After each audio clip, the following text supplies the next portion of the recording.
Bonjour à tous. Aujourd'hui, on va s'intéresser à une histoire qui se passe au cœur de la toute première réserve de tigres de l'Inde, le parc national Jim Corbett. C'est vraiment le récit d'un conflit, un choc frontal entre la protection de la nature et les intérêts commerciaux qui menacent de tout emporter sur leur passage. Alors voilà le tableau. D'un côté, on a la promesse de Corbett, un havre de paix pour la faune, un sanctuaire silencieux. Et de l'autre, la trahison. Ce même sanctuaire est devenu une sorte de parc d'attractions pour les plus riches. C'est ce grand écart, ce fossé entre l'idéal et la réalité, qu'on l'a décortiqué ensemble. On entre maintenant dans le vif du sujet. Le silence de la jungle remplacé par le son des DJ. Et les pistes ancestrales des éléphants, elles sont maintenant coupées par des murs en béton. Comment on a pu en arriver là? C'est ce qu'on va voir. 44. Voilà un chiffre qui fait froid dans le dos. Et attention, ce n'est pas une vague estimation, non. C'est le nombre bien précis de complexes hôteliers et d'hôtels illégaux que la Haute Cour a elle-même pointé du doigt. 44. C'est énorme. On parle de 44 constructions qui, littéralement, étouffent la forêt, bâties sans aucun droit. Rien que ce chiffre, ça donne le vertige et ça montre bien l'ampleur du problème. Et cette invasion, à quoi elle ressemble au quotidien? Il faut s'imaginer des mariages gigantesques, avec feux d'artifice et musique à fond, qui viennent remplacer les sons de la nature. Des murs en béton qui se dressent là où les éléphants passaient depuis toujours, coupant leur route. La rivière Kosi, polluée. Et ce ne sont pas des petits joueurs. De grands noms comme Club Mahindra sont en plein dedans. Mais tout ça, cette commercialisation à outrance, ce n'est que la partie visible de l'iceberg. Parce qu'au cœur du système, il y a une affaire de corruption assez incroyable. Le projet de safari des tigres de Pakro. Une histoire de pillage en règle, maquillée en projet de conservation. Sur le papier, le projet Pakro, ça semblait une super idée. L'objectif officiel était même plutôt noble, développer l'écotourisme, permettre aux gens de voir la faune. Mais comme on va le voir, la réalité, elle était bien loin de cette belle promesse. Et voilà la preuve de l'arnaque, noir sur blanc avec les chiffres.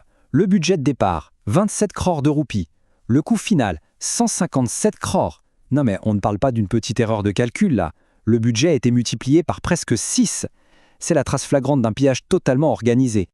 Et qu'est-ce que la plus haute autorité judiciaire du pays en a dit? La Cour suprême a utilisé des mots très forts.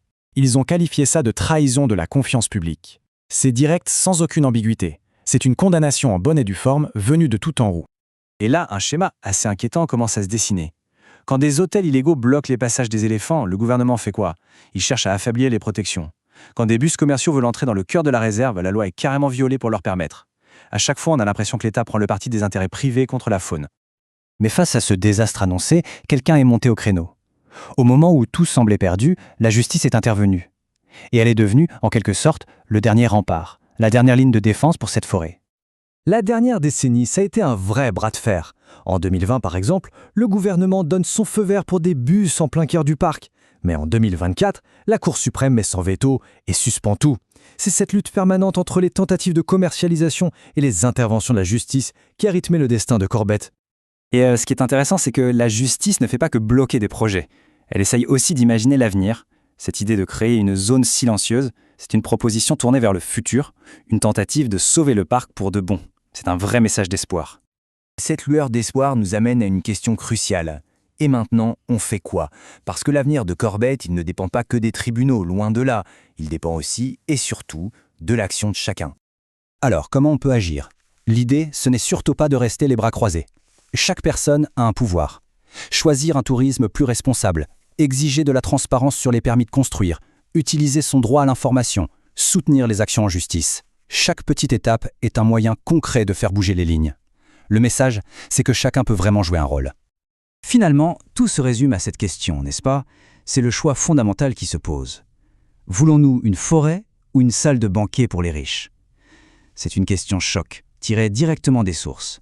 Et elle nous laisse avec cette réflexion sur ce qui est vraiment en jeu et sur la part de responsabilité que chacun est prêt à prendre.